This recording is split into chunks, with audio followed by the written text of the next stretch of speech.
کہ اس وقت ہمارے یہاں کی جو کام والی تھی وہ صبح ہی آتی تھی، تو ہم لوگ دروازہ کھلا چھوڑ کے جاتے تھے، یعنی کوئی چوری کا ڈر نہیں تھا، اور رات کو صحن میں گرمیوں میں سوتے تھے۔ ہمیں نہیں پتہ تھا کہ مچھردانی کیا ہوتی ہے، مچھر کیا ہوتا ہے۔ یہ میں اسی دہلی کی بات کر رہا ہوں کہ آرام سے گرمیوں میں ٹھنڈک رات میں ہو جاتی تھی۔ اتنا صاف ستھرا شہر تھا، اتنا صاف ستھرا شہر تھا، آسمان اور ماحول اتنا صاف تھا، مچھر نام کی چیز نہیں تھی۔ اور نماز پڑھ کے کمپنی باغ میں ٹہل کے واپس آتے تھے تو اس وقت تک بوا آ چکی ہوتی تھیں، اور وہ لکڑی کے چولہے جلتے تھے تو وہ چولہا گرم کر کے تیار رکھتی تھی۔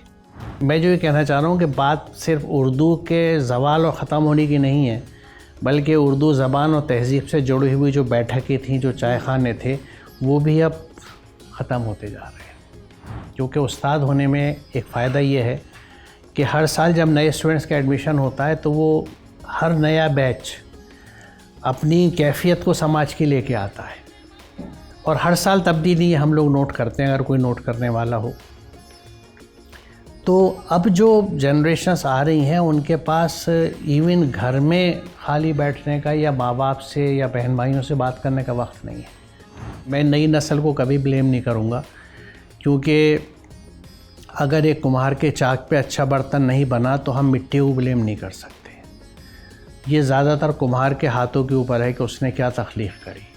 آپ یہ بتائیے، ہم لوگ اگر اپنی جنریشن کی بات کریں تو ہماری عمر کے کتنے گھرانوں میں آپ کو گھروں میں اب لائبریریاں دکھتی ہیں، یا ایون بک شیلف دکھتے ہیں، یا ان کے ڈرائنگ روم میں سجاوٹ کے لیے بھی کتابیں استعمال ہوتی ہیں۔ صحیح، وہ کلچر ہی تو ہم نے جب چیز دیکھی، جب ایک چیز ختم ہوتی ہے تو اس کا جو امپیکٹ ہوتا ہے وہ ختم ہو جاتا ہے۔ تو ہم نے نئی نسل کو جو ایکسپوجرز دیے ہیں انہی کا پروڈکٹ یہ نئی نسل ہے۔ دیکھیے، میں بتاؤں آپ کو کہ میں نے ٹیچر رہا اور بڑی عمر کا حصہ میرا ٹیچنگ میں گزرا ہے، اور باٹنی میرا سبجیکٹ تھا، تو میں نے بہت سی چیزیں پڑھاتے میں غالب کے شعروں کا استعمال کیا ہے۔ کیا بات ہے!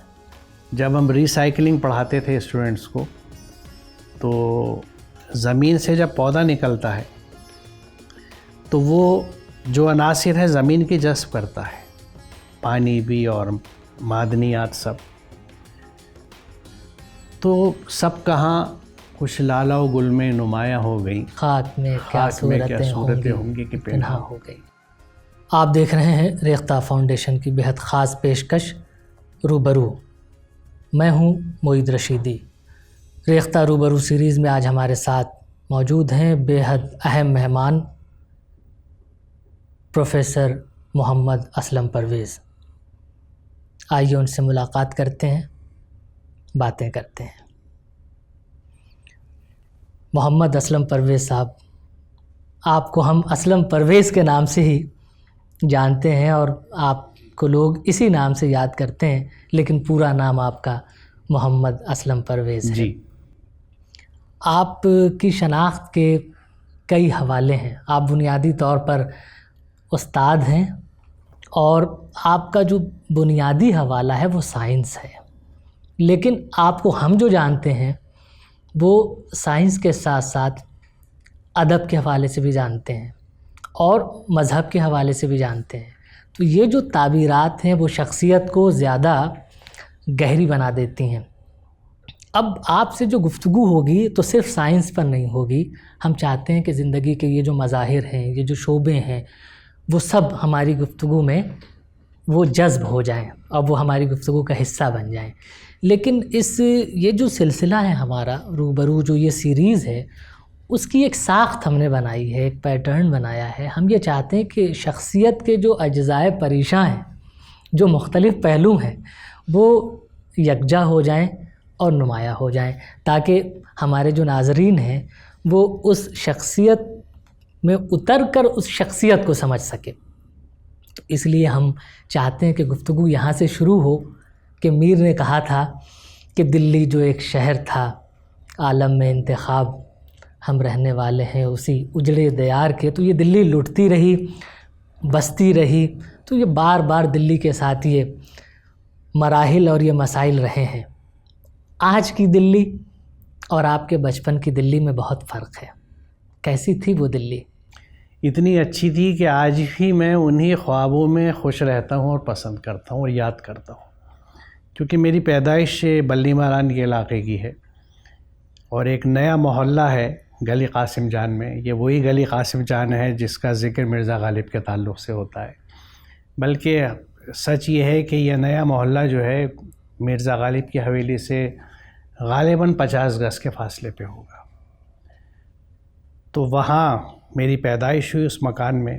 اچھا، وہ سن بھی بتاتے چلیں تاکہ میں لوگوں کو یہ اندازہ ہو کہ کس زمانے کی بات ہو رہی ہے. جی، یہ بات کر رہا ہوں میں 1954 کی، 1954 کی، جب میری پیدائش ہوئی بلی ماران میں. اور ہمارے مکان کی کھڑکی جو کھلتی تھی اس کے سامنے صحن تھا نواب لوہارو کی کوٹھی کا، جو آج بھی وہاں ہے. اب تو تنازع میں اس لیے بند ہے کہ اس کی اونرشپ پہ کوئی جھگڑا ہے شاید. تو میں نے بچپن میں یعنی جب ہوش سنبھالا تو 2-3 چیزیں جو مجھے یاد ہیں، ان میں ایک تو باہر مسجد نواب والی کہلاتی تھی، وہ نواب لوہارو کے نام سے تھی. وہاں اتوار میں میرے والد صاحب مجھے لے جاتے تھے، وہاں درس قرآن ہوتا تھا. اچھا. تو میں بہت چھوٹا تھا لیکن مجھ پہ اس کا اثر، ایک چھاپ ذہن پہ آئی، اور میں وہاں جا کے بیٹھتا تھا. اور غالباً میرے علاوہ کوئی اور بچہ نہیں ہوتا تو اس بڑوں کی محفل میں. تو ایک تو وہ چھاپ، پھر اس کے بعد والد صاحب کے ساتھ فجر کی نماز پڑھنا اس مسجد میں، اور اس کے بعد ٹہلنے کے لیے ہم لوگ کمپنی باغ چلے جاتے تھے. اور اس وقت کی دہلی کی ایک یعنی بہت اہم بات یہ ہے کہ اس وقت ہمارے یہاں کی جو کام والی تھی وہ صبح ہی آتی تھی، تو ہم لوگ دروازہ کھلا چھوڑ کے جاتے تھے، یعنی کوئی چوری کا ڈر نہیں تھا. اور رات کو صحن میں گرمیوں میں سوتے تھے. ہمیں نہیں پتہ تھا کہ مچھردانی کیا ہوتی ہے، مچھر کیا ہوتا ہے. یہ میں اسی دہلی کی بات کر رہا ہوں کہ آرام سے گرمیوں میں ٹھنڈک رات میں ہو جاتی تھی. اتنا صاف ستھرا شہر تھا. اتنا صاف ستھرا شہر تھا، آسمان و ماحول اتنا صاف تھا، مچھر نام کی چیز نہیں تھی. اور نماز پڑھ کے کمپنی باغ میں ٹہل کے واپس آتے تھے تو اس وقت تک بوا آ چکی ہوتی تھیں، اور وہ لکڑی کے چولہے جلتے تھے تو وہ چولہا گرم کر کے تیار رکھتی تھی، جو پھر چائے وغیرہ کا سلسلہ شروع ہوتا تھا. اور یعنی کیا تہذیب تھی. سودے والے، دکاندار. ایک تو بڑی دلچسپ بات یہ تھی کہ ظہر کی نماز سے عصر کی اذان تک کوئی پھیری والا گلی میں نہیں آتا تھا، چوکیدار بیٹھا رہتا تھا. اچھا. کہ یہ آرام کا وقت ہے. اور دکاندار ہمیشہ محبت سے کہو میاں کیسے آئے، کیا لوگے. یعنی وہ چیز اب ایسی لگتی ہے کہ کیا واقعی ہوا تھا ایسی تھی دہلی. اور ایک چیز جو مجھے بہت یاد ہے، جہاں میں ذکر کرنا چاہوں گا، کہ آہتا کالے صاحب کے سامنے ایک بہت ہی خستہ اور بوسیدہ حال میں ایک چائے خانہ ہوا کرتا تھا. وہ بھائی عبدالحمید کا ہوٹل کہلاتا تھا. ایک بہت بزرگوار تھے، وہ اپنی گدی پہ باہر بیٹھے رہتے تھے، سفید داڑھی لمبی سی. وہاں رات کو میں والد صاحب کے ساتھ جاتا تھا، کیونکہ وہاں پہ ان کی نشست ہوتی تھی، جس میں ہمارے یعنی اس وقت کے علاقے کے جو بڑے لوگ تھے، سنجیدہ لوگ تھے، جس میں کبھی کبھی مسلم صاحب بھی آتے تھے، اور عثمان فاروق علی صاحب زیادہ ریگولرلی آتے تھے. اور وہاں بیٹھ کے حالات حاضرہ پہ گفتگو ہوا کرتی تھی. الجمیت اخبار رکھا رہتا تھا، کیونکہ اس زمانے میں الجمیت چھپا کرتا تھا. مجھے یاد نہیں کہ اس وقت کوئی روزنامہ تھا یا دعوت ہی، شاید اس وقت دعوت تھا اخبار. یس، دعوت روزنامہ تھا اور الجمیت تھا، یہ 2 اخبار چھپتے تھے. تو وہاں بھی ظاہر ہے اس بڑوں کی محفل میں ہی ایک بچہ ہوتا تھا، لیکن مجھے پسند آتا تھا اور میں والد صاحب سے ضد کرتا تھا میں چلوں گا، اور میں وہاں بہت انجوائے کرتا تھا. تو مجھے لگتا ہے کہ میری ذہن سازی اور کردار سازی میں ان 2 مجلسوں نے، ایک تو ان بڑوں کی محفل جس میں موجودہ یعنی اس وقت کے جو مسائل تھے اس پہ گفتگو ہونا، اور درس قرآن اتوار میں مسجد نواب والی میں. لیکن بلا شبہ یعنی محلے داری ایسی تھی کہ سب ایک دوسرے کا خیال رکھتے تھے. اچھا، یہ جو چائے خانے ہیں یہ مستقل گفتگو کا موضوع ہیں کہ اردو زبان اور ادب کے ارتقاء میں ان چائے خانوں کا بھی بڑا کردار رہا ہے. اور اس میں ایک چیز اور عرض کروں کہ ابھی پچھلے دنوں، کیونکہ مجھے پرانی دہلی سے ادھر اوکھلا کے علاقے میں آئے ہوئے تقریباً 40 سال ہو گئے، لیکن پرانی دہلی سے میرا تعلق ختم نہیں ہوا. تو میرے کچھ دوست جو تھے وہ ایک بمبئی سے اور ایک پونا سے آئے ہوئے تھے. تو پرانی دہلی میں انہیں لے کے گیا. تو ہم جن چائے خانوں کا ذکر کر رہے ہیں، میں نے وہاں ان کو دیکھا اور ڈھونڈنے کی کوشش کری تو وہ چائے خانے اب ختم ہوتے جا رہے ہیں. ایک چائے خانہ ہمارا خاص اڈا ہوا کرتا تھا حویلی اعظم خان میں. اچھا. ڈھونڈتا ڈھانڈتا بیچ کے سب ختم ہو چکے تھے. ان سب پہ کھانے کے ہوٹل کھل گئے کیونکہ جہاں آمدنی زیادہ ہے اب چائے پہ. تو وہاں ایک مجھے اندازہ یہ ہوا کہ شاید جو جیسے کافی ہاؤس تھا کناٹ پلیس کا، کیونکہ ان کے کیریکٹر تھے، کردار ہوا کرتے تھے. کوئی کافی ہاؤس پہ کوئی صرف کافی پینے نہیں جاتا تھا، بات چیت کرنے جاتا تھا. یہی چائے خانے کی حالت ہوتی تھی کہ اکیلا آدمی گیا تو اخبار بھی پڑھتا تھا، چائے بھی پیتا تھا اور پھر ایک دو لوگوں سے باتیں بھی کرتا تھا. شاید اب اتنا وقت لوگوں کے پاس نہیں ہے، کیونکہ ایک چائے خانہ جو مجھے ملا بھی اس کی حالت اتنی خراب تھی کہ فرش بھی ٹوٹا ہوا تھا، چھت بھی. لگتا یہ تھا کہ یہ اب آخری سانس لے رہا ہے اور پھر اس جائیداد کو بیچ کے وہ چائے خانے والا کچھ اور کام کرے. اور پھر مہذب لوگوں کے بیٹھنے کی جگہ بھی نہیں ہوتی اب تو. مقصد یہ کہ میں جو یہ کہنا چاہ رہا ہوں کہ بات صرف اردو کے زوال اور ختم ہونے کی نہیں ہے، بلکہ اردو زبان اور تہذیب سے جڑی ہوئی جو بیٹھکیں تھیں، جو چائے خانے تھے، وہ بھی اب ختم ہوتے جا رہے ہیں. اور اب جو نئی نسل ہے اردو کی، وہ اب کیفیٹیریا میں بیٹھتی ہے. آپ ٹھیک کہہ رہے ہیں، لیکن پتہ نہیں، مجھے تو ایسا لگتا ہے کہ شاید زیادہ وقت ان کا ورچوئل ورلڈ میں یعنی موبائل پہ جاتا ہے یا اپنے ٹیب کے اوپر. کیونکہ دن بہ دن میں یعنی ایز اے ٹیچر چونکہ میں نے دیکھا ہے نئی نسلوں کو برسوں، کیونکہ استاد ہونے میں ایک فائدہ یہ ہے کہ ہر سال جب نئے اسٹوڈنٹس کا ایڈمیشن ہوتا ہے تو وہ ہر نیا بیچ اپنی کیفیت کو سماج کے لے کے آتا ہے، اور ہر سال تبدیلی ہم لوگ نوٹ کرتے ہیں اگر کوئی نوٹ کرنے والا ہو. تو اب جو جنریشنز آ رہی ہیں ان کے پاس ایون گھر میں خالی بیٹھنے کا یا ماں باپ سے یا بہن بھائیوں سے بات کرنے کا وقت نہیں ہے، کیونکہ یہ چیزیں اتنی تیزی سے نگل رہی ہیں ہم کو اور ہمیں احساس نہیں ہو رہا. میں احساس کی بات اس لیے کہہ رہا ہوں کہ یہ کتنا بڑا نقصان ہے جس کا جب تک ہمیں احساس ہوگا وہ بہت خطرناک وقت نکل چکا ہوگا. جس طرح کینسر کا آپ کو اگر ڈائیگنوسس لیٹ اسٹیج پہ ہو تو پھر سوائے موت کے انتظار کے کچھ نہیں ہوتا. صحیح بات ہے. ہم تو یہ کہنے کو ترس جاتے ہیں کہ ہمارا پڑوسی بہت اچھا ہے، اور اس لیے اچھا ہے کہ اس کے پاس کتابیں بہت ہیں. جی. اب تو سارا معاملہ موبائل، اور ایسا لگتا ہے کہ علم کا جو منبع ہے اس کے ذمہ دار ہم لوگ بھی ہیں. دیکھیں میں نئی نسل کو کبھی بلیم نہیں کروں گا، کیونکہ اگر ایک کمہار کے چاک پہ اچھا برتن نہیں بنا تو ہم مٹی کو بلیم نہیں کر سکتے. یہ زیادہ تر کمہار کے ہاتھوں کے اوپر ہے کہ اس نے کیا تخلیق کری. آپ یہ بتائیے، ہم لوگ اگر اپنی جنریشن کی بات کریں تو ہماری عمر کے کتنے گھرانوں میں آپ کو گھروں میں اب لائبریریاں دکھتی ہیں یا ایون بک شیلف دکھتے ہیں، یا ان کے ڈرائنگ روم میں سجاوٹ کے لیے بھی کتابیں استعمال ہوتی ہیں. صحیح، وہ کلچر ہی. تو ہم نے جب چیز دیکھیے، جب ایک چیز ختم ہوتی ہے تو اس کا جو امپیکٹ ہوتا ہے وہ ختم ہو جاتا ہے. تو ہم نے نئی نسل کو جو ایکسپوجرز دیے ہیں انہی کا پروڈکٹ یہ نئی نسل ہے. بالکل. تو ہم نے سب سے پہلے اپنے ہاتھ سے چیزوں کو نکالا ہے. ہم دوسروں کو بلیم نہیں دے سکتے کہ ان تک یہ چیزیں پہنچی نہیں، ہم نے پہنچائی نہیں، وہاں پہنچی نہیں. ورنہ پھر دیکھیے اگر ہم پہنچا رہے ہوتے تو چیلنج صرف ماحول کا ہوتا کہ میں اپنے گھر میں کچھ ویلیو، کچھ اقدار بچوں کو دے رہا ہوں اور وہ باہر نہیں مل رہی. تو ایسے میں اس کے پاس ایک الٹرنیٹیو تھا کہ بھئی میں نے گھر میں یہ چیز دیکھی تھی، اور پھر اس کو اگر اسے سمجھا سکتے ہیں دیکھو اس بچے اس بات کا فائدہ یہ ہے، تو اس کے پاس ایک آپشن ہوگا. ہم نے تو بچوں کے لیے آپشن ہی ختم کر دی ہے. تو کہیں نہ کہیں یہ فیلئر ہمارا ہے. ہم نئی جنریشن کو میں یہ سمجھتا ہوں بلیم نہیں دے سکتے. جی، پورے سسٹم پر ہمیں نظر ثانی کرنا چاہیے، اور جو روٹ ہے وہاں تک پہنچ کر کے کیسے منظرنامہ تبدیل ہو اس کے بارے میں سوچنا چاہیے. اچھا، یہ تو مسائل پھر ہم ماضی سے اچانک حال میں چلے آئے. ہم تو ابھی دلی تھے، پرانی دلی میں تھے، اور دلی کا وہ زمانہ تھا جب یہ شہر بہت صاف ستھرا ہوا کرتا تھا اور قدریں موجود تھیں، اور پرانے چائے خانوں کا ذکر آپ نے کیا. تو یہ جو گلی قاسم جان ہے، یہ گلی قاسم جان تو اردو کے عظیم اور عظیم المرتبت شاعر مرزا غالب سے وہ گلی پہچانی جاتی ہے، گلی قاسم جان. جی. اور آپ اسی گلی میں آپ کی ولادت ہوئی. تو یہ اتنے بڑے شاعر کی موجودگی، یعنی ان کے نقش وہاں تو موجود ہیں، وہ شاعر وہ موجود، مادی طور پر انسان موجود نہیں ہوتا، لیکن بہت سے اس کے اثرات روحانی موجود ہوتے ہیں. تو ادب کا اتنا بڑا بت موجود تھا، تو رجحان ادب کی طرف ہونا چاہیے تھا، سائنس کی طرف کیسے مائل ہو گئے؟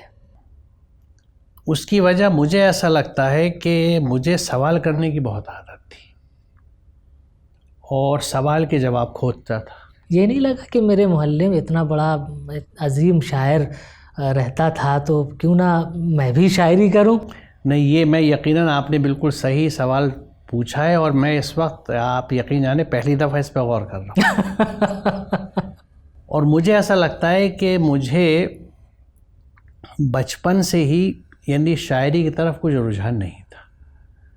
پسند تھی شاعری لیکن ایسا رجحان نہیں میں تھا. ایک اشتراک کا پہلو آپ کی توجہ ادھر مبذول کراؤں کہ غالب کا ذہن بہت سائنٹیفک تھا اور وہ ریزن اور لاجک کے بہت قائل تھے. ان کی پوری شاعری، جب تک آپ لاجک کو اپلائی نہیں کریں گے ان کی شاعری کے ساتھ انصاف نہیں کر سکتے. دیکھیے میں بتاؤں آپ کو کہ میں نے ٹیچر رہا اور بڑی عمر کا حصہ میرا ٹیچنگ میں گزرا ہے اور باٹنی میرا سبجیکٹ تھا، تو میں نے بہت سی چیزیں پڑھاتے میں غالب کے شعروں کا استعمال کیا ہے. کیا بات ہے!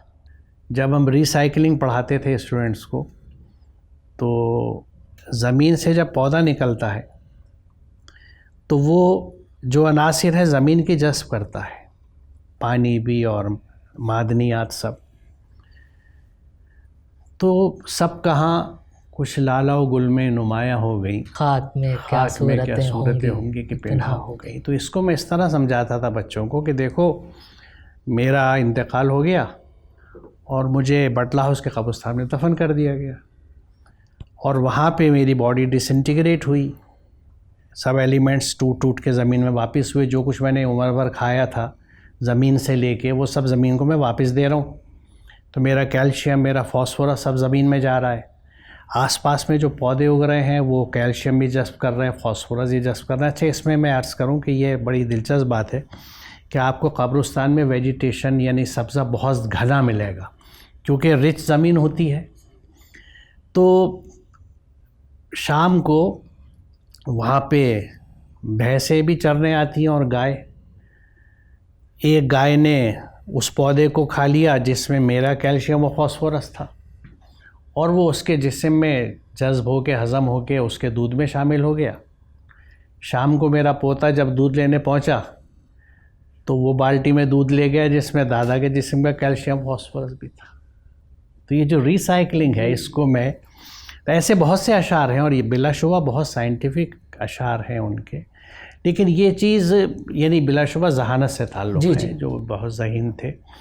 لیکن میں اپنی بات کر رہا تھا کہ مجھے اس طرح سمجھیے، دیکھیے شاعری جو کرتا ہے اسے پہلے واسطہ زبان سے ہوتا ہے. بالکل. تو مجھے ایسا لگتا ہے کہ شاید اردو زبان سے میرا اتنا واسطہ یا وہ اس طرح کی محبت ڈیولپ نہیں ہوئی جتنی مجھے ان چیزوں سے ہو گئی کہ یہ مثال طور پہ بجلی کا سوئچ ہے. مجھے لگتا تھا کہ ایک سوئچ کو جلاتا ہوں تو روشنی ہو جاتی ہے، ایک کو چلاتا ہوں تو یہ پنکھا گھومنے لگتا ہے.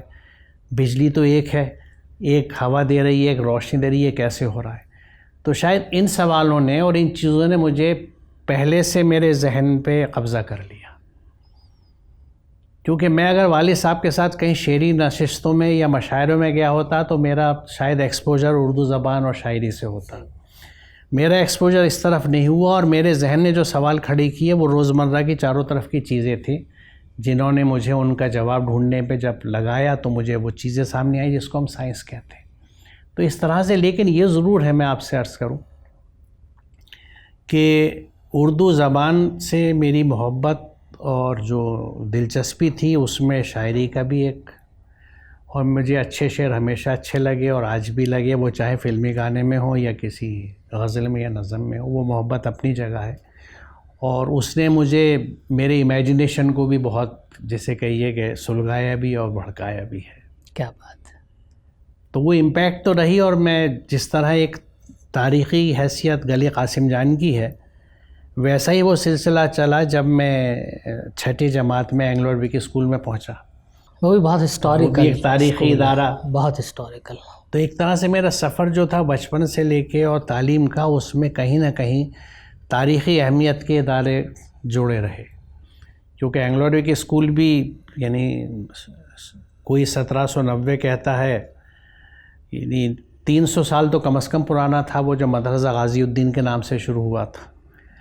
اور اس ادارے میں بڑی ایک دلچسپ بات یہ بھی ہے کہ مجھے جو اردو کے اساتذہ ملے ان میں یعنی غلام احمد فقط کاکوروی صاحب بھی تھے، اس میں شمیم کرہانی صاحب بھی تھے، اس میں شمیم عثمانی صاحب بھی تھے. تو یہ بڑا کرم رہا کہ مجھے اساتذہ بھی وہ ملے جو پائی کے شاعر اور پائی کے ادیب تھے، اور ان سے بہت کچھ سیکھا. کالج میں تنویر احمد علوی صاحب تھے، جاوید وشش صاحب تھے. میرے پاس چونکہ بی ایس سی تھی لیکن سبسڈری میں نے اردو لی تھی، تو اس میں جاوید وشش صاحب نے بھی پڑھایا اور تنویر احمد علوی صاحب نے بھی پڑھایا. تو یہ لوگ جو تھے، ان کے جو امپیکٹ تھی میرے اوپر، جو اثر پڑا زبان کے تعلق سے، میں سمجھتا ہوں وہی وجہ ہے کہ میں کچھ اردو بول لیتا ہوں یا کچھ لکھ لیتا ہوں. ورنہ باضابطہ طور سے تو میں نے صرف 8ویں جماعت تک اردو پڑھی ہے، کیونکہ میں نے جب سائنس لی تھی تو وہ بنیاد میں اردو موجود ہے، تو وہ عمارت تو پھر ویسی بنے گی. ہم تو بنیاد دیکھتے ہیں، اور عمارت تو دنیا دیکھتی ہے، لیکن سوچنے والا شخص تو بنیاد دیکھتا ہے. تو اب ہم ظاہر ہے دلی کالج اور جو موجودہ ذاکر حسین کالج، ہم اس پر ذرا تفصیل سے بعد میں بات کریں گے.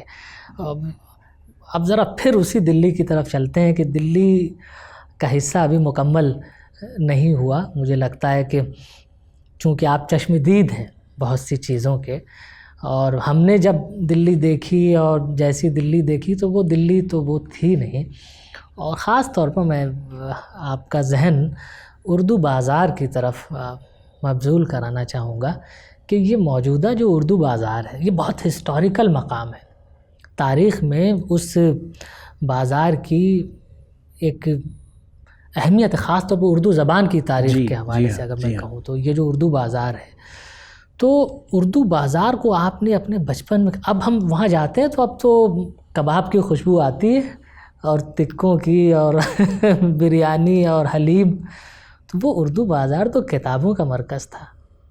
آپ نے ایک دکھتی رگ چھیڑ دی میری. میں نے اس پہ کافی بولا بھی ہے، اور وہ کچھ ویڈیو کلپس میرے ہیں بھی یوٹیوب پہ. میں نے جو اردو بازار دیکھا تھا وہ آج کوئی سوچ نہیں سکتا، کیونکہ لائن سے کتابیں تھیں، کتابوں کی دکانیں تھیں، اور خاص طور سے گرمیوں میں باہر لکڑی کی بینچیں پڑتی تھیں، چھڑکاؤ ہوتا تھا پانی کا. کیا بات! گرمی میں خاص طور سے وہاں پہ چھڑکاؤ ہوتا تھا شام میں، اور عموماً اس میں مشکیزے والوں کو لگا دیا جاتا تھا. وہ مشک کمر میں لاتے تھے آ کے، اور پھر ہاتھ سے پانی ایسے چھڑک کے، وہ بھی ایک انداز تھا ان کا کہ ایک ہاتھ سے مشک کھولتے تھے اور یوں پانی چھڑکاؤ ہوتا تھا. اور بینچیں لگتی تھی لکڑی کی، اور ان پہ سفید چادر بچھا دی جاتی تھی، اور وہاں پھر شعراء اور ادیب آ کے بیٹھتے تھے اور گفتگو بات چیت ہوتی تھی، اور بڑی خوبصورت. وہیں جامع مسجد کا جو چوراہا تھا، یعنی گیٹ کے سامنے کا، وہاں پہ اور تھوڑی ایک دو دکان آگے تک جھابڑی میں، خونچے میں موتیا کے پھولوں کے گجرے، یعنی وہ واقعی خالصتاً ایسا موتیا ہوتا تھا کہ دور دور تک اس کی خوشبو آتی تھی. اور مشک والے پانی پلانے والے کٹورے لیے ہوئے، جو کٹورے خاص انداز سے بجاتے تھے، وہ بھی ایک میوزک ہوتی تھی سننے کے لیے، جو پانی پلاتے تھے لوگوں کو. تو ان نشستوں میں میں وہاں سے گزرا بھی ہوں، لیکن وہاں بیٹھنے کی اجازت نہیں ملتی تھی، کیونکہ وہ یعنی خالصتاً ادیبوں کی اور شعراء کی ہوتی تھی، تو بچوں کو وہاں نہیں بیٹھنے دیتے تھے. مجھے موقع نہیں ملا کبھی، صرف پاس سے دیکھتا ہوا حسرت سے، اور تھوڑا سا سنگن لے کے نکل جایا کرتا تھا. لیکن وہ ایک یعنی بہت ہی پر اثر منظر ہوا کرتا تھا کہ پوری دکانیں ہیں کتابوں کی، جن میں کتابیں بھری ہوئی ہیں، باہر بیٹھے ہوئے لوگ، کسی کے ہاتھ میں کتاب ہے، کوئی اپنا کلام سنا رہا ہے، کوئی اپنی کہانی سنا رہا ہے، یہ چیزیں وہاں. اور پھر چائے بھی آتی تھی وہاں پہ پاس کے ہوٹل سے کسی سے، جس کے بارے میں مجھے یاد نہیں. اس کے بعد اس میں جو تبدیلی ہوئی ہیں وہ بھی میرے سامنے سے گزری، اور اس کی وجہ جو ہے میں یہ سمجھتا ہوں کہ کتاب جب پڑھنے والے کم ہوتے ہیں تو کتاب بکنی بھی کم ہوتی ہے. صحیح. جب کتاب بکے گی کم اور دکاندار کا بزنس نہیں چلے گا تو وہ پھر سوئچ اوور کرے گا کہ میں کسی اور کاروبار میں چلا جاؤں. تو اس طرح سے وہ دکانیں وہاں سے بکیں. جو لوگ کتابوں کا کاروبار کرتے تھے وہ اپنے بھی ساتھ سمیٹ کے گئے. پتہ نہیں اب کہاں کیا کرتے ہوں گے. کچھ تو ہیں پرانی دکانیں ابھی موجود ہیں. انجمن ترقی اردو ہند کا کتبخانہ موجود ہے، حالانکہ ان کے مالک ابھی انتقال کر گئے کچھ دن پہلے. اور جماعت اسلامی کا کتبخانہ ہے. تو اس کے بعد یعنی جب دکانیں وہ بکی تو دو طرح کے ٹرینڈ مجھے وہاں دکھے. ایک تو یہ کہ کچھ دکانیں لے لی ان لوگوں نے جو سو کالڈ مذہبی کتابیں اور قرآن بیچتے تھے. جی جی. کیونکہ پہلے جو اردو کی کتابیں تھیں ان میں غالباً ایک کتاب ایک دکان رہی ہوگی جو جہاں قرآن کریم ملا کرتا تھا، باقی وہاں پہ ادبی کتابیں ہوتی تھیں. لیکن اس کے بعد پھر وہاں یا تو کتابیں دکانیں وہ بدل گئیں قرآن کی اور سپاروں کی کتابوں میں، اور پھر کچھ کھانے پینے کے ہوٹل شروع ہو گئے. رفتہ رفتہ یہ دکانیں بھی کم ہوئیں. اب وہاں پہ یعنی مکتبہ جامعہ کی دکان اب بھی ہے جہاں کچھ، لیکن وہ بھی مجھے یہ پتہ لگا ہے کہ مکتبہ جامعہ کی بھی مالی حالت اچھی نہیں ہے، اس لیے وہ دکان بھی اب ختم ہونے کے قریب ہے. یہ جو مجھے بڑا افسوس تھا کیونکہ ایک سنگی میل تھا جو ختم ہو رہا ہے. قرآن کی دکانوں میں پرانی ایک مدینہ بک ڈپو وہاں نظر آتی ہے اور چند ایک دکانیں اور بچی ہیں، لیکن باقی سب دکانوں پہ اگر آپ وہاں جائیں تو کھانے کا سامان ہے، ٹکے کباب اور چکن فرائی، یعنی اتنی کوفت ہوتی ہے. اور بلکہ کوفت تو ہوتی ہے لیکن یہ ایک چیز ایسی بھی دکھتی ہے کہ ہم لوگوں کی اور ہماری قوم کی ترجیحات جو ہیں وہ کس طرح سے ذہنی غذا سے پیٹ کی غذا کی طرف آئی ہیں. تو یہ کیسے احساس دلایا جائے کہ کتاب زیادہ ضروری ہے نہ کہ کباب؟ دیکھیے یہ وہ چیزیں ہیں جو یعنی مثال کے طور پہ یعنی مثال سے سمجھائی جا سکتی ہے اور عملاً سکھائی جا سکتی ہے. لیکن اگر ہم اپنے گھروں میں اب بھی کتابیں خریدیں، دیکھیے باتیں لوگ بہت کرتے ہیں لیکن آپ ایٹ رینڈم یا ایک باضابطہ سروے کرائیے تو آپ کو بہت کم گھر ملیں گے جہاں اردو کا اخبار خریدا جاتا ہے، جہاں اردو کے رسالے خریدے جاتے ہیں. زیادہ تر لوگوں کی کوشش یہ ہوتی ہے کہ رسالے جو ہیں وہ ہمیں اعزازی طور پہ آ جائیں. جی جی. بھائی اردو اکیڈمی کا میں ایک دفعہ زندگی میں ممبر بن گیا تو میں مانتا ہوں کہ پوری زندگی مجھے مفت رسالہ آئے گا. قومی اردو کونسل کا میں ایک دفعہ کسی کمیٹی کا ممبر بن گیا تو میں چاہوں گا کہ میرے یہاں مفت آئے. تو ہم مفت میں رسالے چاہتے ہیں اور وہ پتہ نہیں کتنے پڑھے جاتے ہیں، لیکن ہم پیسہ خرچ کر کے اردو کے رسالے رسائل ہیں یا اردو کے اخبار ہیں، اردو کی کتابیں نہیں خریدتے. صحیح. تو جب ہم اس طرح کی چیزیں کریں گے تو ہمارے چھوٹے بچے بھی دیکھیں گے. مجھے یاد ہے کہ میرے بچپن میں یہ جو کستوربا گاندھی اسپتال کہلاتا ہے یا وکٹوریا ہاسپٹل کہلاتا تھا، اور الٹے ہاتھ پہ ایڈورڈ پارک تھا جو سبھاش چندر بوس پارک کہلاتا، اور یہاں ایڈورڈ پنجم کا غالباً یہ ہفتم کا بہت بڑا اسٹیچو گھوڑے پہ سوار لگا ہوا تھا. مجھے یاد ہے میرے فوٹو ہیں اس کے پاس کے کھینچے ہوئے. تو اس روڈ پہ جو بہت پہلے ٹھنڈی سڑک بھی کہلاتی تھی، پرانی کتابوں کی دکانیں بازار لگتے تھے اتوار میں. تو ان بازاروں میں ریگولر وزٹر تھا اور جو پیسے میں جوڑ کے رکھتا تھا اس سے میں وہاں سے کتابیں، یعنی پہلی میں نے انگلش اردو ڈکشنری وہیں سے خریدی ہے. غالباً میں 5ویں یا 6ٹھی جماعت میں ہوں گا کیونکہ انگریزی سیکھنی تھی. تو وہ مجھے خوب یاد ہے، 8 چلتی تھی، 8 کی میں نے اتنی موٹی سی ڈکشنری تھی جو میں نے خریدی تھی. سیکنڈ ہینڈ کتابیں ہوتی تھی وہ. تو وہ یعنی میری دلچسپی تھی اور میں نے گھر میں دیکھا کتاب خریدی جاتی ہے تو میں اپنے پیسے بھی جوڑ کے کتابیں اور رسالے خریدا کرتا تھا. تو یہ چیزیں گھروں سے چلتی ہیں. دیکھیے جیسے میں نے ابھی بھی عرض کیا تھا کہ یہ چینج جو ہے یہ گھروں سے ہی آنی ضروری ہے اور بڑے ہی چھوٹوں کو سکھاتے ہیں. اب بڑے صرف چھوٹوں کو اگر کھانا پینا سکھائیں گے کہ بھئی وہاں کا قورمہ بہت اچھا تھا، وہاں کا ٹکا بڑا اچھا تھا، وہاں کا شیروال بڑا اچھا تھا، وہاں کا کپڑا بڑا اچھا ہے، وہ درزی بڑے اچھے کپڑے سیتا ہے، تو بچہ اسی شخصیت کے ساتھ بڑا ہوتا ہے. جب تک ہم اس سے یہ باتیں نہیں کریں گے علمی انداز کی اور کتابوں کی، تو جب تک وہ کسی لیکچر سے یا کسی سرمن سے نہیں متاثر ہو کے لے گا. تو ہمیں عملاً یہ چیزیں کرنی پڑیں گی. لیکن یقیناً اردو بازار کا جو تنزل ہے، اور اس میں آپ تھوڑا آگے چلیں گے تو وکٹوریہ ہاسپٹل جو ہے، یہ کستوربا اسپتال، اس میں غالباً گیٹ نمبر 2 کے سامنے ایک پرانا سا، پہلے جو کنکریٹ کے بنے ہوئے ایک ایرو بنے ہوئے سے یعنی بورڈ بنے ہوتے تھے جس پہ سڑک کا نام لکھا ہوتا تھا، تو اس پہ بہت ہی خراب خستہ حال میں اردو بازار لکھا ہوا ہے، اور اس پہ جس میں نے دیکھا تھا ایک پرانا ٹائر اور کچھ رکشہ والوں کے کچھ میلے کپڑے اور رضائیاں پڑی ہوئی تھی، اس کی فوٹو میں نے لی تھی۔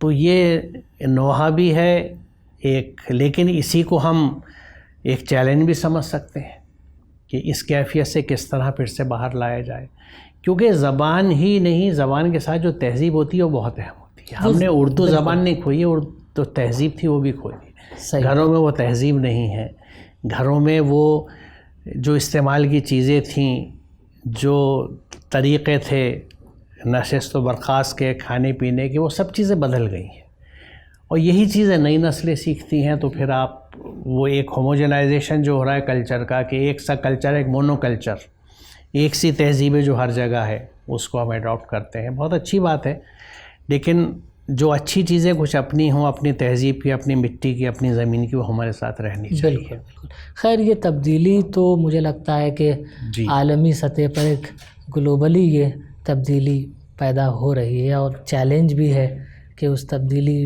کی ہم نظر نہ ہو جائیں، اور اپنے وجود اور اپنے تشخص کو کیسے ہم پریزرو کریں، کیسے اس کی حفاظت کریں، ان قدروں کو کیسے بحال کریں، تو یہ مسائل تو ہیں۔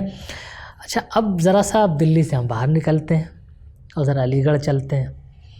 تو ہائر اسٹڈیز کے لیے آپ نے علی گڑھ کا رخ کیا، جی، تو ذرا وہ زمانہ بھی۔ میں بی ایس سی میں نے یہیں سے کیا تھا، دہلی کالج تھا جس کو آپ ذاکر حسین کالج کہتے ہیں، اس پر دہلی کالج ہی تھا اور پرانے کیمپس میں تھا۔ تو بی ایس سی کرنے کے بعد میں پھر ایم ایس سی کرنے کے لیے علی گڑھ گیا، کیونکہ دہلی یونیورسٹی میں سسٹم یہ ہے کہ گریجویشن سب کالجز میں ہوتا ہے، اور ماسٹرز کے لیے آپ کو یونیورسٹی جانا پڑتا ہے، ایک ڈپارٹمنٹ ہے۔ تو بی ایس سی بہت کالجز میں ہوتی ہے، اور وہاں سے جتنے اسٹوڈنٹس پاس ہوتے ہیں سب کو ایم ایس سی میں داخلہ لینا ہوتا ہے۔ تو اگرچہ میں نے فرسٹ کلاس پاس کرا تھی بی ایس سی اس وقت بھی، لیکن مجھے ایم ایس سی میں ایڈمیشن نہیں ملا۔ اچھا۔ تو میرے جو استاد تھے ڈاکٹر وریندر کمار صاحب، بہت مشفق اور بہت کچھ انہوں نے مجھے سکھایا، تو انہوں نے یہ کہا کہ پرویز تم علی گڑھ مسلم یونیورسٹی چلے جاؤ اور وہاں داخلہ لو اے ایم یو میں، اور وہ تمہارے لیے ٹھیک رہے گا۔ تو میں اے ایم یو گیا اور وہاں ایڈمیشن ہوا، جو بہرحال یعنی میرے لیے ایک یادگار اس لیے تھا کہ یہ وہ زمانہ تھا جب انٹرم وائس چانسلر شرما صاحب تھے۔ اچھا۔ اور اس وقت چونکہ یونیورسٹی میں ڈسٹربنسز بہت سے ایشوز پہ چل رہے تھے، اس لیے انہوں نے یہ پالیسی بنائی کہ بھئی جتنے لوگ بی ایس سی میں پاس ہوئے ان سب کو ایم ایس سی میں لے لو۔ تو سیٹیں ساری فل ہو چکی تھیں، اور اس سال باہر کے ایکسٹرنل کینڈیڈیٹ کو کسی کو داخلہ نہیں دیا گیا تھا، کیونکہ باہر کے اسٹوڈنٹس کو وہ ایکسٹرنل کہا جاتا تھا اور انٹرنل اسٹوڈنٹس ہوتے تھے۔ جی، وہ تو اب بھی ہے، اب بھی ہے وہ۔ تو ہم اسی بھاگ دوڑ میں لگے رہے۔ اس بیچ میں خیر نئے وائس چانسلر کا تقرر ہوا، اور خسرو صاحب وائس چانسلر ہوئے تھے، علی محمد خسرو صاحب۔ تو جب انہوں نے چارج لے لیا تو میرے والد صاحب ان سے ملنے گئے، مجھے لے کے گئے، اور ان کے سامنے مارک شیٹ رکھی، اپلیکیشن رکھی کہ اس بچے نے ایڈمیشن کے لیے امید لے کے ہم لوگ یہاں آئے تھے۔ تو انہوں نے کہا اچھا تم نے فرسٹ کلاس پاس کیا ہے دہلی یونیورسٹی سے، پھر بھی تمہارا داخلہ نہیں ہو رہا؟ اچھا مجھے دیجیے، اب آئی ول سی ٹو اٹ، دیکھتا ہوں میں کیا ہو سکتا ہوں۔ انہوں نے اپنے انداز سے بہت انکریجنگ گفتگو کری، بہت ہی خوش اخلاقی سے مسکرا کے۔ تو بہرحال ان کا انٹرونشن رہا یا جو بھی رہا، میرا ایم ایس سی میں داخلہ ہو گیا۔ اور وہاں کا جو وقت تھا، کیونکہ میں ایم ایس سی میں گیا تھا اور M S C senior class ہوتی ہے، جی جی، تو میرا سادہ وقت اور توجہ جو تھی وہ اسی پہ تھی کہ میں پڑھائی پہ دھیان دوں اپنا۔ اور اس لیے بہت زیادہ میں علی گڑھ کے رنگ کو نہیں لے سکا، کیونکہ وہاں جو میرا اسٹے رہا، لیکن میں نے وہاں کی زندگی کو انجوائے کیا۔ کتنا ہاسٹل کی لائف گزارا ہوگا آپ نے وہاں؟ میں دیکھیے کل ملا کے 10 اکیڈمک سال کہہ لیجئے، کیونکہ 74 سے 84، لیکن اس میں 74 میں ایم ایس سی میں گیا، 76 اچھا میں، خاصا، جی ہاں تقریباً 10 سال کا عرصہ تھا، لیکن اس میں میں نے اپنی پی ایچ ڈی بھی پوری کری اور پھر وہاں پڑھایا بھی، اس میں میرا ٹیچنگ پیریڈ بھی شامل یہ ہے. سید حامد کا زمانہ ہے. سید حامد صاحب جب وائس چانسلر تھے، بلکہ جب میرا جو انٹرویو ہوا سلیکشن کمیٹی، اس میں سید حامد صاحب ہی نے چیئر کیا تھا، اور وہاں اپائنٹمنٹ ہو گیا تھا، تو میں وہاں باٹنی ڈپارٹمنٹ میں پڑھا رہا تھا. اور جب سید حامد صاحب نے علی گڑھ چھوڑا ہے تو پھر میں بھی علی گڑھ چھوڑایا اسے. آپ یہ سوچیں گے ایسا کیوں ہوا؟ دیکھیے اس کی وجہ یہ تھی، کرنے والا تھا، اس کی وجہ یہ تھی کہ ماحول وہاں بہت تیزی سے بگڑا تھا.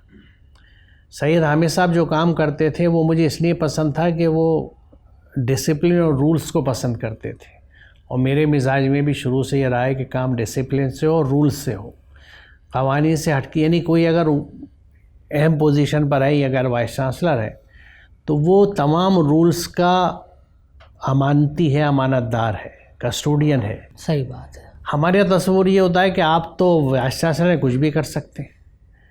تو یہ بہت فرق ہے سوچ کا. ایک طرف ہے کہ آپ کچھ بھی کر سکتے ہیں، دوسری طرف میں سمجھتا ہوں کہ میں محافظ ہوں، امانت دار ہوں تمام قوانین کا، ضابطوں کا، جو کہ اس یونیورسٹی کے لیے ہے، اس ادارے کے لیے ہے. بالکل.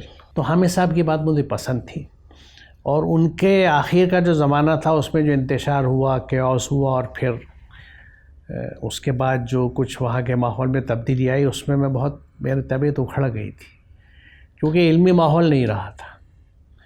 تو اتفاق سے اس میں ذاکر حسین کالج میں سیاست حاوی ہو گئی، سیاست حاوی ہو گئی تھی. اور میں ہی سمجھتا ہوں تعلیمی اداروں میں اگر یعنی پڑھنے لکھنے کی چیزیں اگر حاوی نہ ہوں تو پھر وہ ادارے ختم ہونے لگتے ہیں. تو میں نے پھر یہاں ذاکر حسین کالج کہلاتا تھا، یہ اس میں پوزیشن نکلی تھی، میں نے اپلائی کیا اور میرے یہاں اپائنٹمنٹ ہو گیا، تو پھر میں یہاں چلا آیا علی گڑھ سے. اچھا، یہ وہ ذاکر حسین کالج ہے جس کی ایک شاندار تاریخ ہے، اور بہت، بلکہ یہ کالج ایک مائل سٹون ہے، اور یہاں سے تاریخ ایک نیا رخ لیتی ہے.